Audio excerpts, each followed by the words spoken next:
वन्दे गुरुपदद्वन्द्वं भक्तवृन्दसमन्वितं श्रीचैतन्यप्रभो वन्दे नित्यानन्दसहोदितं श्रीनन्दनन्दनं वन्दे राधे काचरणादयं गोपीजनसमायुक्तं वृन्दावनमनोहरम् वाञ्छाकल्पतरुभ्यश्च कृपासिन्धुभ्यो एव च पतितानां पावनेभ्यो वैष्णवेभ्यो नमो नमः। भज श्रीकृष्ण चैतन्य प्रभु नित्यानंद श्री अद्वैत गदाधर श्रीवासादि गौर भक्तवृंद। हरे कृष्ण कृष्ण कृष्ण हरे हरे, हरे राम राम राम हरे हरे। जय श्री श्री गुरु गौरांग जय। सर्वाग्रे अस्मदीय गुरुपाद पद्म परम पूज्यपाद पतित पावन परमहंस कुलमुकुटमुनि। वर्तमान पृथ्वी व्यापी श्री श्री गोपीनाथ गौरी मठ प्रतिष्ठानेर आचार्यपाद सभापति ओं विष्णुपाद अष्टोत्तर शत श्री शिल भक्ति विबुध बदन गोस्वामी महाराजेर अभय रातुल चरणे अनंत कोटि साष्टांग प्रणति ज्ञापन करछि। तत्पर हईत की कृपा प्रार्थना करछि। तत्पर समग्र पृथ्वी व्यापी श्री श्री गोपीनाथ गौरी मठ प्रतिष्ठानेर प्रतिष्ठाता आचार्य नित्यलीला प्रविष्ट विष्णुपाद अष्टोत्तर शत श्री शिल भक्ति प्रमाद पुरी गोस्वामी ठाकुरेर अभय रातुल चरणे अनंत कोटि साष्टांग प्रणति ज्ञापन करे अहैत की कृपा प्रार्थना करछि। तत्पर सपरिकर सपार्षदरत जगद्गुरु शिल प्रभुपाद भक्ति सिद्धांत सरस्वती गोस्वामी ठाकुरेर अभय रातुल चरणे अनंत कोटि साष्टांग प्रणति ज्ञापन पूर्वक अहैत की कृपा प्रार्थना करछि। उपस्थित शिक्षा गुरुपाद पद्म ओं विष्णुपाद अष्टोत्तर शत श्री शिल भक्ति किंकर अवधूत महाराज जी, अन्य सकल वैष्णवी बिंदु सभी भक्तों का चरण में अनंत कोटि दंडवत प्रणति ज्ञापन करता हूँ। श्री कृष्ण लीला कथाते आपनादेर सकलके स्वागत जानाई। परीक्षित महाराज गतदिन जिज्ञासा करेছিলেন कार निकट ना सुखदेव गोस्वामी पादेर निकट। दशम स्कंदेर आग पर्यन्त भगवानेर विभिन्न अवतार सृष्टितत्व विभिन्न भक्तेर महिमा समस्त किछु कथा श्रवण करबार पर परीक्षित महाराज एखन भगवान कृष्ण सम्बन्धे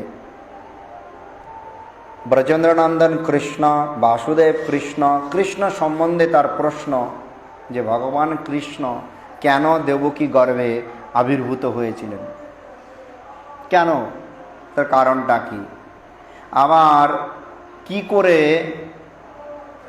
बलराम एकई संगे दुई गर्भे थाकलो, प्रथमे देवकी गर्भे परवर्ती रोहिणी मातार गर्भे, आबार केनई बा तिनी सप्तम गर्भे आसलेन। विभिन्न प्रश्न परीक्षित महाराजेर मनेर मध्य घुरपाक खाচ্ছে। और ए विषये सुखदेव गोस्वामी पाद बोलेन, हे राजन, एकटी प्रश्न शेष हवा मात्रई आरेकटी प्रश्न तुम्हार हृदये बा जानबार जन्य भगवानेर कथामृत आपना आपनी जो आकांक्षा जागरित होच्छे। आमादेर जागतिक इंद्रिय द्वारा भगवानेर कथा श्रवण करते गेले आमरा एटाई लक्ष्य करी कत द्रुत कथा समाप्ति हबे। विशेष करे एखन कोनो वैष्णवीय अनुष्ठाने गेले प्रथम दिके लक्ष्य थाके कोथाय खेते दिच्छे आर कखन खेते देबे। কিন্তু বৈষ্ণবীয় সবার মূল লক্ষ্য হচ্ছে হরিকথা শ্রবণ আর কীর্তন, খাবার না। কিন্তু ঘুরে গেছে কলির মায়ার প্রভাবে। তাই আমরা জড় ইন্দ্রিয় দ্বারা ভগবানের কথা শ্রবণ করি ঠিকই, কিন্তু মনে বিচার কখন শেষ হবে, আর শেষ হলেই বুঝি আমার মুক্তি। কিন্তু অপ্রাকৃত বিচারে সেই একই কথা একবার কথা শুরু হলে বারবার সেটা শুনবার জন্য আকাঙ্ক্ষা জাগরিত হয়। তাই সুখদেব গোস্বামী পাদ পরীক্ষিত মহারাজকে উৎসাহ দিয়ে বলছেন যে তুমি বলো তুমি দুর্ভাগা, তুমি একটা জঘন্যতম কাজ করেছো, একটা ঋষিবরের গলায় মরা সাপ পেঁচিয়ে দিয়েছ, তোমার আয়ু 7 দিন আছে, তার পুত্র শ্রমিক ঋষি তোমাকে শ্রমিক ঋষির পুত্র সিংহী ঋষি তোমাকে অভিশাপ দিয়েছে, নানান প্রশ্ন তোমার মধ্যে। কিন্তু বিষয়টা হচ্ছে যে ভক্তের হৃদয়ে ভগবানের একটি কথা শুনবার সঙ্গে সঙ্গে আরেকটি কথা শুনবার জন্য খাওয়ার নেই, ঘুম নেই, বিশ্রাম নেই, কোনো কিছু নেই, শুধু ভগবানের কথামৃত শুনবার জন্য এমন আগ্রহ, তিনি কি কখনো আপনি বলতে পারবেন যে তিনি খারাপ বা তিনি এই ধরনের কাজ করেছে? সব ভগবানের মায়ার খেলা, ভগবান করিয়ে নিয়ে যাচ্ছেন। তাই দেখুন একই রকমভাবে জিজ্ঞাসা করছেন, কেমন কারণে গিয়া রহিলা গোকুলে, কি কি কর্ম কইলা কৃষ্ণ গোকুলে রহিয়া, কোন কর্ম কইলা তবে মধুপুরে গিয়া, সাক্ষাতে মাতুলবৎ কইলা কি কারণে? বিভিন্ন কারণে, কিভাবে কেন তিনি কংসকে মারলেন, আবার এই যে তিনি কংসকে মারলেন সম্বন্ধে তো মামা হন, তাই না? তো বিচার করতে গেলে মামাকে মারা মানে নিন্দিত কার্য করা জাগতিকভাবে। তো এই নিন্দিত কার্যই বা কেন করলেন? তো একই রকমভাবে অনেক প্রশ্ন। তাই সেই সকল প্রশ্নের শ্রীহরি কথা শ্রবণ কীর্তন ও পরিপ্রশ্ন ফল। এইভাবে সুখদেব গোস্বামী পাদ পরীক্ষিত মহারাজের সকল প্রশ্নগুলো শুনলেন। আর এই প্রশ্নগুলো শুধুমাত্র পরীক্ষিত মহারাজ তিনি নিজেকে উদ্ধার করবার জন্য শুনছেন এটা বললে পুরাটাই মূর্খামি হবে, মূঢ়তার পরিচয় হবে। কেননা জগতে 3 প্রকারের জীব বিদ্যমান থাকেন। এই 3 প্রকার জীবের মধ্যে 3 প্রকার জীব আবার কেমন হয় এটা বলা হচ্ছে, এক হচ্ছে বদ্ধ, নিত্যবদ্ধ, আর একটা বদ্ধ মুক্ত, আবার বলা যায় নিত্য মুক্ত। তাহলে এর মধ্যে বদ্ধকে যে পুরাপুরি ভগবানকে ভুলে গেছে, ভগবানের কথা কীর্তন, ভগবানের অনুকূলে কার্যবলী করা, অনুকূলে প্রসাদ পাওয়া, কোনো কাজ তিনি করেন না। আপনি বোঝাতে যাবেন দেখবেন আপনার উপরে উল্টো রাখবে। আমি কি কম জানি নাকি? যারা কৃষ্ণ বহির্মুখ হয়ে দিনাতিপাত করছে তাদেরকে দেখবেন বোঝাতে পারবেন না। এতে বোঝা যাবে তারা বদ্ধ জীব, এ সংসারে এসে তাদের নিত্য পরিচয় এমনভাবে ভুলে গেছে, তাদের নিত্য পরিচয়টা এমনভাবে ভুলে গেছে, এখন যতই ঘষাঘষি করা যাক না কেন তার পরিচয়টাকে কখনোই পুনরায় তাদের সামনে উপস্থাপন করা সম্ভব নয়। আমরা অনেক সময় ভাবি যে আমি দুর্ভাগা, বা লোক কথা শুনছে না, লোকের দোষ দেখতে যাই, কিন্তু বিচার করি না তিনি যদি বদ্ধ অবস্থাতে থাকেন আমি চেষ্টা করলে হবে? 1 বার 2 বার 10 বার বুঝাতে পারি, কিন্তু বদ্ধ অবস্থাতে থাকলে হবে? ঠিক যেমনটি করে উদাহরণ দিতে গেলে বলা যায়, ইন্দ্র তার কর্মফলে একবার শুয়োরের শরীর প্রাপ্ত হয়েছিলেন। আর শুয়োর শরীর প্রাপ্ত হবার পর একটা পশুর শরীর বদ্ধ দশাতে চলে গেছে। এখন ব্রহ্মা এসে বলছে চলো স্বর্গে যাই। এখন শুয়োর তাকিয়ে আছে, বলছে এটা কি রে বাবা, 4টা মাথা, কি বলছে কিছু বুঝতে পারছে না। দেবতাদের ভাষা বললে শুয়োর বুঝতে পারবে? ঠিক তদ্রূপ দেখতে মানুষের মতন হলেও যদি জীব বদ্ধ অবস্থাতে পৌঁছে যায় তাকে 1000 বোঝালেও দেখবেন বুঝবেন না। আর যারা ভগবানের দৈনন্দিন সেবা পূজা অর্চনাদি কথা শ্রবণাদি করছেন তারা এই বিষয়গুলো ভালো মতন অনুভব করতে পারবেন। একটু তাকিয়ে দেখুন জগতের দিকে, সর্বত্র। আবার বলা হয়েছে তাহলে বদ্ধ মুক্ত, মানে কিছুটা মুক্ত কিছুটা বদ্ধ। ঠিক কেমন? এটা বলা হচ্ছে যে ভগবানের শ্রবণ কীর্তন আদি নববিধা ভক্তির চর্চা করে, অভ্যাস করে, সাধুসঙ্গ করে, গ্রন্থাদি অধ্যয়ন করে এখন তিনি প্রসাদ পাচ্ছে, সদ্গুরু চরণাশ্রিত হয়েছে। কিন্তু দেখা যাচ্ছে যে কি একটা অকারণে এই জগতের অনিত্য বস্তুর প্রতি তার গভীর মোহ, আকর্ষণ। সেই যে গভীর মোহ বা আকর্ষণ, সেই আকর্ষণ থেকে হাজার চেষ্টা করেও সেখান থেকে উদ্ধার পাওয়া দুষ্কর ব্যাপার, তাই না?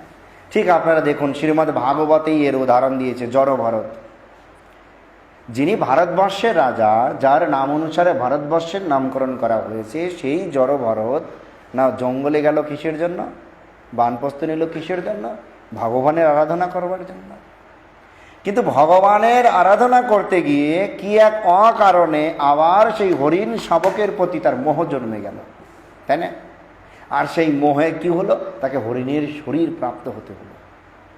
তাই দেখা যাচ্ছে যে চলে যাচ্ছে ভালো লাইনে, কিন্তু কি এক অকারণে বোঝা যাচ্ছে না। তাই শিল প্রভুপাদের ভাষাতে উদাহরণ দিয়ে এমনটি করে বোঝান, কতগুলো বরযাত্রী মনে করেন যে নদী পথে বিয়ে করতে যাচ্ছে। আগে যেত না, আপনারা দেখেছেন ছোটবেলা, এই রোড এসে নদী পথে লোক বেশি যেত, আর নদী পথে বিয়ে করতে যাবে। এখন বরযাত্রী বেরোতে বেরোতে আগে প্রায় সন্ধ্যা হয়ে যেত মধ্যরাতে, সারাদিন থাকতো, সারা রাত থাকতো, তারপরের দিন আস্তে আস্তে আবার মধ্যরাত, এমনই তো হতো, আমরা দেখেছি ছোটবেলাতে। তো সব নৌকাতে উঠেছে। এখন নৌকাতে উঠে জড় বিষয় ভোগে এতটা মত্ত যে সারা রাত নৌকা চালাচ্ছে আর ভাবছে বিয়ে করতে যাচ্ছি। কিন্তু সকালে যখন ভোর হয়ে গেছে তখনও দেখে কি যে নৌকা চালিয়েছে, সব করেছে, নোঙর উঠায়নি।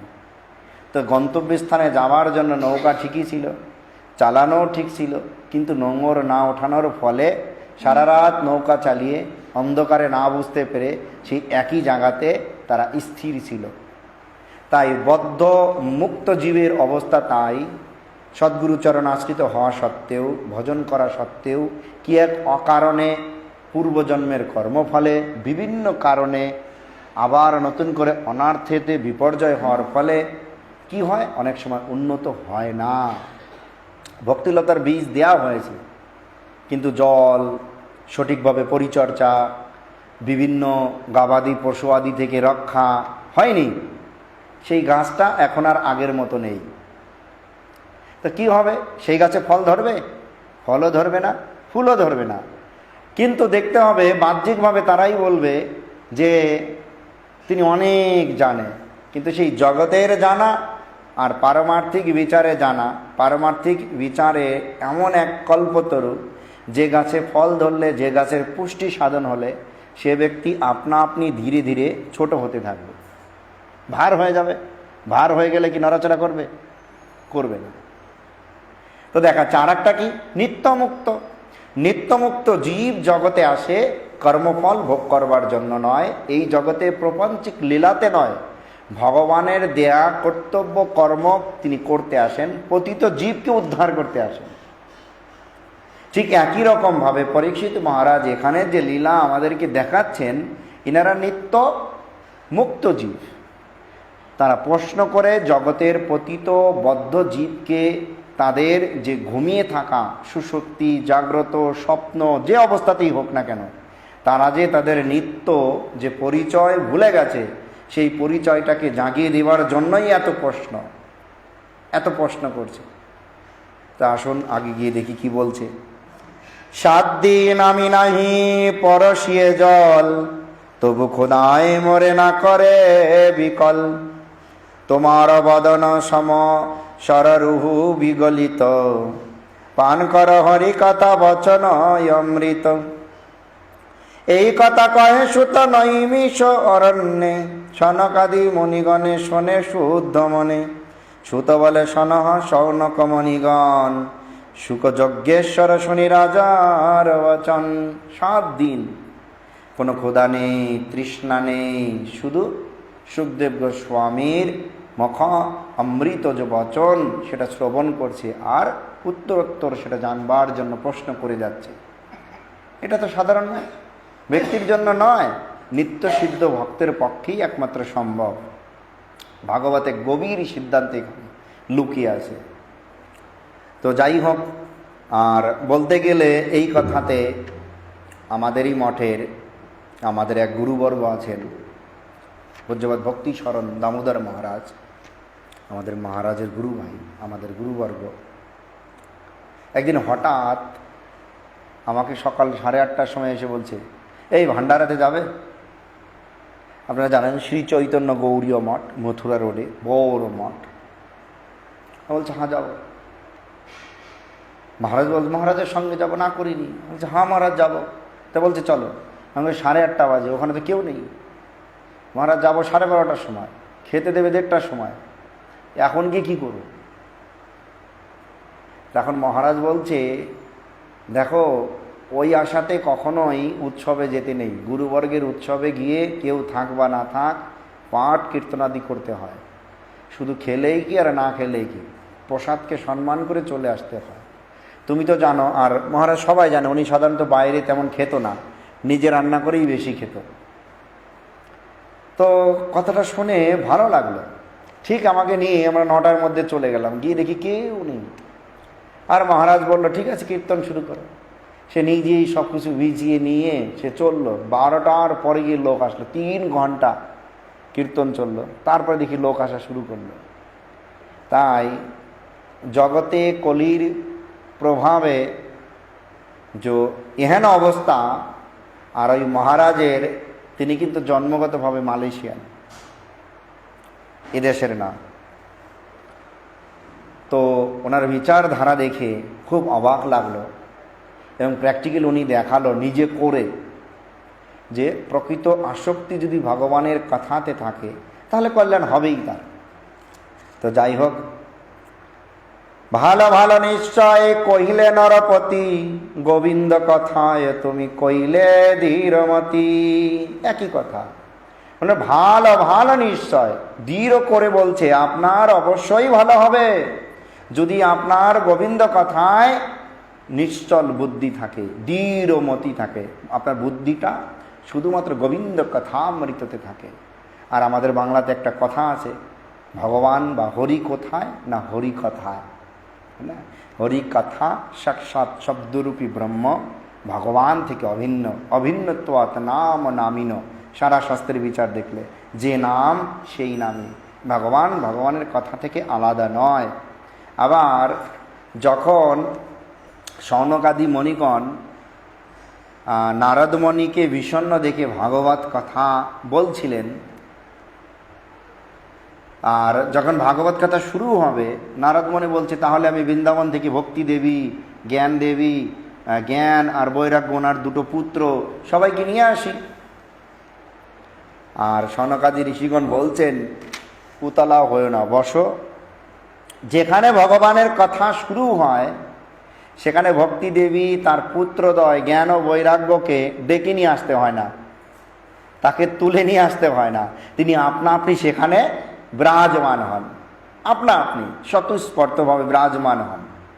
তাই এই কথা বলেছেন যে গোবিন্দ কৃষ্ণ কথা প্রশ্নফল কহিব তোমারে, জিজ্ঞাসা করিলে মাত্র সর্বপাপ হরে। কি অদ্ভুত বিচার! কৃষ্ণ কথা তে যার মতি তার নিশ্চিত ভালো হবে। আবার বলছেন যিনি কৃষ্ণ কথা প্রশ্ন করেন, সেই প্রশ্ন করলেই তার সমস্ত পাপ হরণ হয়ে যাবে। প্রশ্ন করলেই, মানে যার হৃদয়ে কৃষ্ণ কথা শুনবার জন্য আকাঙ্ক্ষা একবার জাগরিত হয়ে গেছে। আপনি ভাববেন ধরেন আমাদের ব্রজমোহন প্রভু অসুস্থ, আমরা শত চেষ্টা করেও তাকে খাওয়াতে পারছি না, যাই খাওয়াতে যাই বলে বমি বমি লাগে, তিতে লাগে, খাচ্ছে না। তো সুস্থ হবে? 1000 ওষুধ খাওয়ালে সুস্থ হবে? আর যেই দিন থেকে ব্রজমোহন প্রভু বলবে না আজ আমার খেতে মন চাচ্ছে, আমি খাবো, সেই দিন থেকে আপনা আপনি সুস্থ হয়ে যাবে। ঠিক হরি কথাটা তাই আমাদের গুরুপাদ পদ্ম শ্রী শিল ভক্তি বিবুধ বধান গোস্বামী মহারাজ শিল গুরুদেব উদাহরণ দেন। একটা ঘরের মধ্যে মনে করেন এই একটা ঘর, আমরা 10-12 জন লোক বসে আছি, সবাইকে খাবার দেওয়া হলো। এখন সবাইকে খাবার দেওয়া হলে দেখা যাচ্ছে যে আমাদের এই প্রভুকে কিছুই দেওয়া হলো না। 10 দিন চলছে এমন। এখন প্রথম দিন তিনি ধৈর্য ধারণ করলেন, দ্বিতীয় দিন ধৈর্য ধারণ করলো, আর আমরা দিব্যি সকলে 3 বেলা আরামে খাচ্ছি, আরামে আছি, কিন্তু তাকে কিছুই দেওয়া হচ্ছে না, জল, কোনো প্রসাদ, কিছুই না। সে একটা সময় দুর্বল হয়ে ক্ষুধার যন্ত্রণায় উচ্চস্বরে কান্না করছে। বাকি সবাইকে পর্যাপ্ত পরিমাণে দেয়া হচ্ছে, কিন্তু পর্যাপ্ত পরিমাণ দেয়া সত্ত্বেও ওই একজন ব্যক্তির জন্য বাকি সবাইকে আনন্দে থাকতে পারবে? থাকতে পারবেন? তার চিৎকারে না ঘুমাতে পারবে, না খেতে পারবে।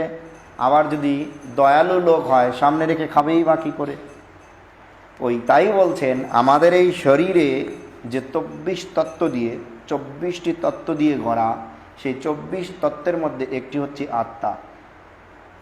বলছে এই শরীরকে হৃষ্টপুষ্ট রাখবার জন্য আমরা সব চোখ দিয়ে দর্শন করছি, চোখের চাহিদা পূরণ হচ্ছে।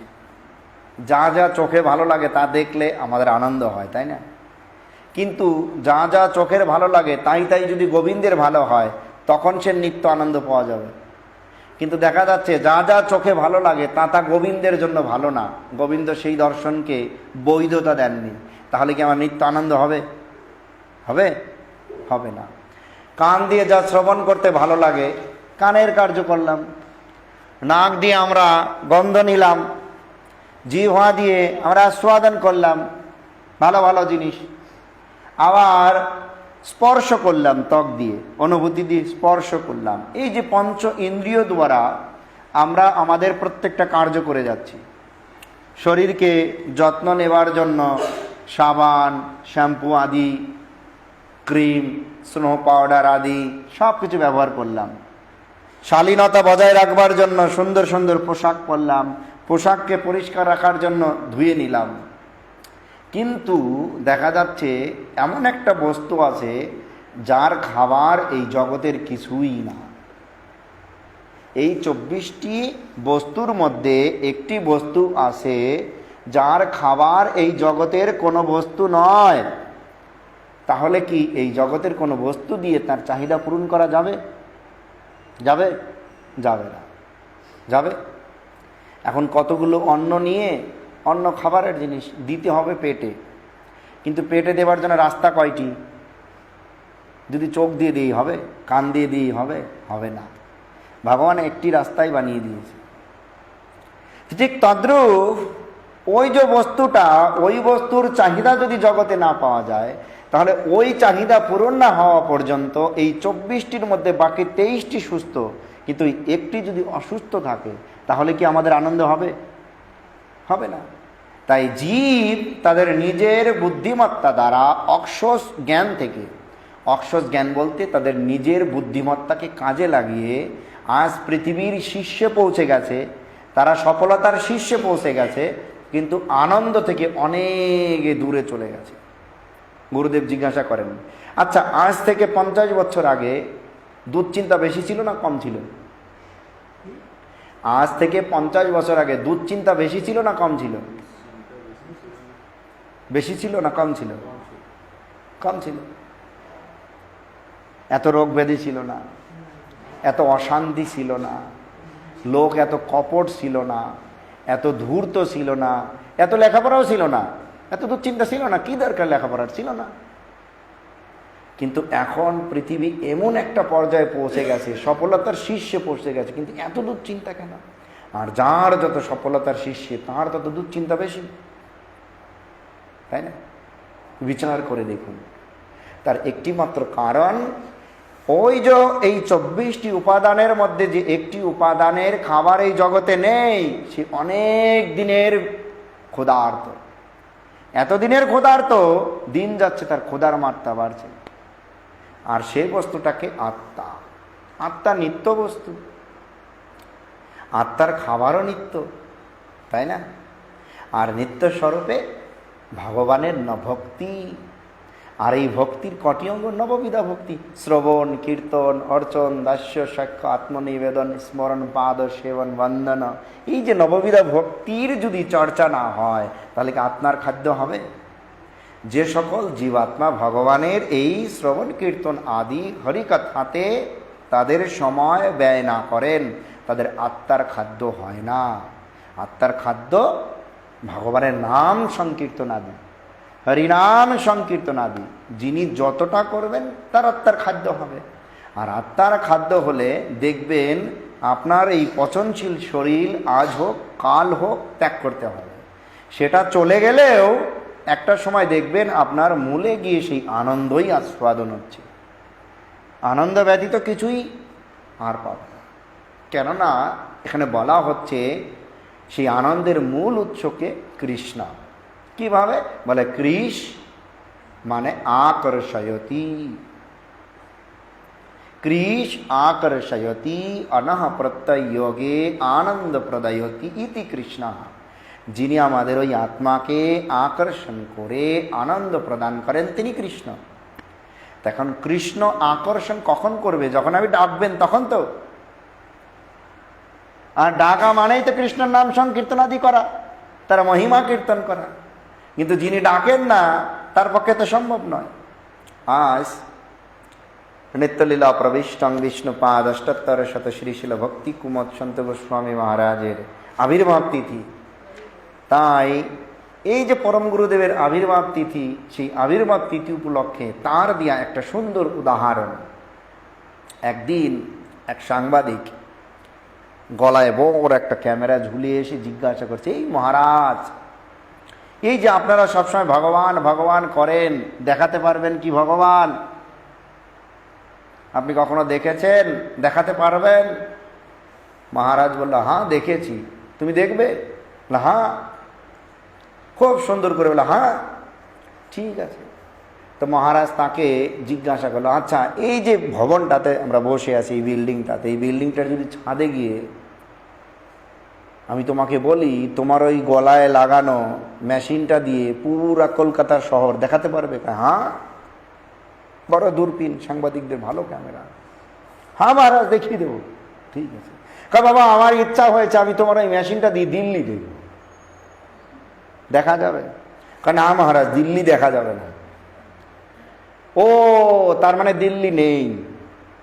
মহারাজ আমি তো তা বলিনি, আমি বলছি যে আমার এই মেশিনটা দিয়ে দিল্লি দেখা যাবে না। মহারাজ আবার বলছে, ও দিল্লি নেই?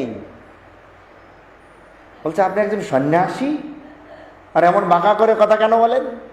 রেগে গেছে ইতিমধ্যে লোকটা। আমি বলছি আমার মেশিন দ্বারা দিল্লি দেখা যাবে না, দিল্লি আছে কিন্তু মেশিন দ্বারা দেখা যাচ্ছে না বলছে। মহারাজ তখন বলছে, আমিও তো তাই বলছি। তোমার ভিতরে ভগবান যে মেশিন দিয়েছে সেই মেশিন আছে, ভগবানও আছে, কিন্তু তোমার ওই মেশিন দ্বারা ভগবানকে দেখা যাবে না। তুমি যদি জোর করে দেখতে চাও তাহলে কি দেখা যাবে? ঠিক যেমনটি করে তোমার ওই মেশিনের একটা ধারণ ক্ষমতা আছে, ঠিক তদ্রূপ তোমার ওই বুদ্ধিমত্তার একটা ধারণ ক্ষমতা আছে, তাই না? কিন্তু জগতের মেশিন একবার বানিয়ে ফেললে সেটাকে কখনো বর্ধিত করা যায় না, নতুন করে বানাতে হবে। কিন্তু ভগবানের দেয়া এই মেশিনটাকে যদি আমরা কি করি, একটা কাঠি নিয়ে বক্সের উপরে ঘষা দিই, যেরকম ঘষা দিলে আগুন জ্বলে, ঠিক তদ্রূপ সাক্ষাৎ কলিযুগের ভগবানকে সাক্ষাৎ হরিনাম, সে হরিনামকে যদি আমরা হৃদয়ে বারবার ঘষি তাহলে সেই ভগবান আপনা আপনি প্রকাশিত হবে, তাই না? তো বিচার করে দেখুন, যদি হরিনাম করি আপনা আপনি প্রকাশিত হবে। আজ আমরা এই যে কথা হচ্ছে, আমরা দেখতে পাচ্ছি কিছু ভক্ত দূরে বসে আমাদের কথাকে শ্রবণ করছে, দূরে, কেউ দিল্লিতে, কেউ বাংলাতে, পৃথিবীর যে কোনো প্রান্তে বসে দেখছে। কিসের সাহায্যে? না ইন্টারনেটের সাহায্যে। পৃথিবীর মধ্যে, তাই না? তাহলে বিচার করতে গেলে একবার সমস্ত দেবতাদের সভাতে মোটামুটি একটা সংশয় সৃষ্টি হয়ে গেছে। সমস্ত দেবতারা পরামর্শ করছে যে কলিযুগে লোক এই যে কপটতা, কলহ, ধূর্ত, সংশয়, ঝগড়া সবসময় লেগেই আছে, তাই না? আর এদের যে চাহিদা কখনো পূরণ হবার নয়।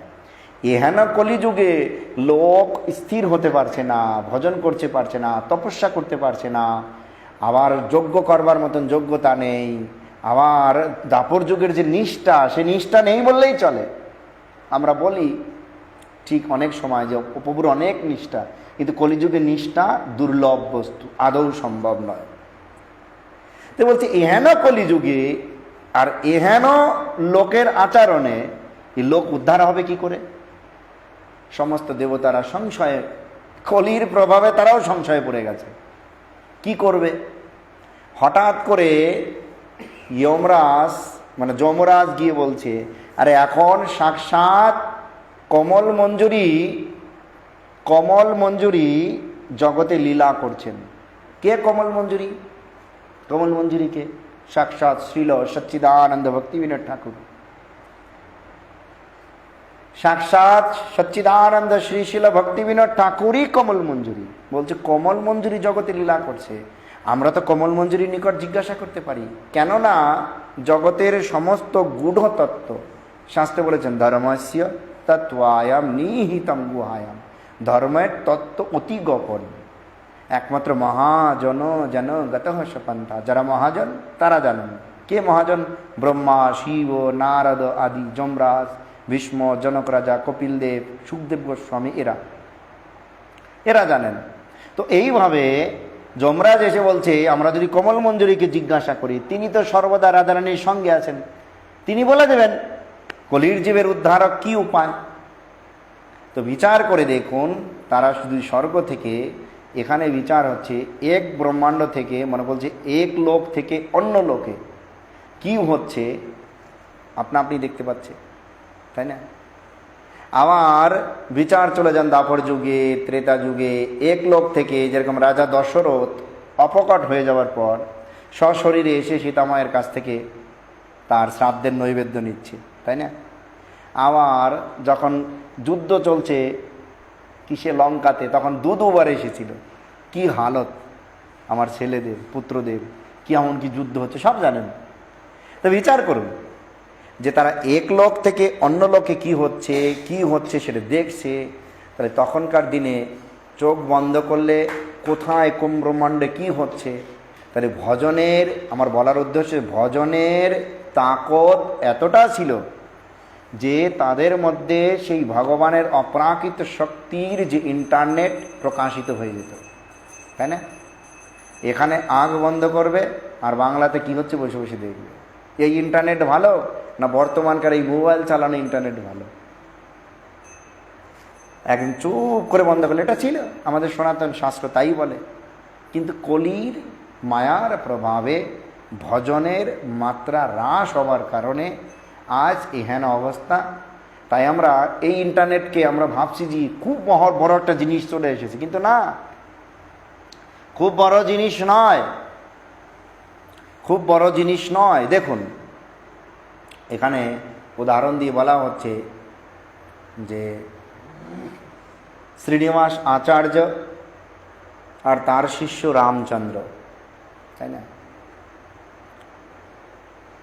এখানে শ্রীমতী একদিন দেখছে সকলে স্বয়ং গুরুদেব ধ্যানে বসেছে। গুরুদেব ধ্যানে বসবার পর অনেকক্ষণ হয়ে যায়, আসে না। সকলে বলছে গুরুদেব বুঝি শরীর ছেড়ে দিস। শিষ্য এসে রামচন্দ্র কবিরাজ এসে বলছে, দাঁড়াও আমি দেখি না কি হয়েছে। ও পাশে আসন লাগিয়ে আচমন করে ঠিক ধ্যানে বসে দেখে কি, যে গুরুদেব গায়ত্রী করতে করতে রাধারানীর নৃত্য লীলাতে গিয়ে রাধারানী আদেশ দিয়েছে তার, অনেকেই বলে নাকের দুল, অনেকে বলে নূপুর, অনেকে বলে নাকের নথ, যে যাই হোক একটা গহনা যমুনার জলে স্নান করবার সময় পড়ে গেছে। আর তাকে বলেছে তুমি ওটা খোঁজো। সে খুঁজছে, পাচ্ছে না। আর তার আগে এসে না বলে তিনি খুঁজে বের করে বলছে গুরুদেব পেয়ে গেছি। তাহলে চিন্তা ভাবনা করেন, লীলা জাগতিকভাবে হচ্ছে এখানে কলিযুগে, আর সেখানে অপ্রাকৃত লীলার জগতে কোথায় গিয়ে সেই লীলাটা হচ্ছে। তো ঠিক একই রকমভাবে ভগবানের যে অপ্রাকৃত লীলা, এই যে অপ্রাকৃত লীলা কথামৃত যিনি শ্রবণ করবার জন্য জিজ্ঞাসা করেছেন, মনে মনে বিচার রেখেছেন, যার ভিতরে জিজ্ঞাসার ভাব প্রস্ফুটিত হয়েছে, বিচার করবেন, সেই সময় থেকে সেই ব্যক্তির কল্যাণের মার্গ মানে রাস্তা শুরু হয়ে গেছে, তার আর কোনো ক্ষতি হবে না।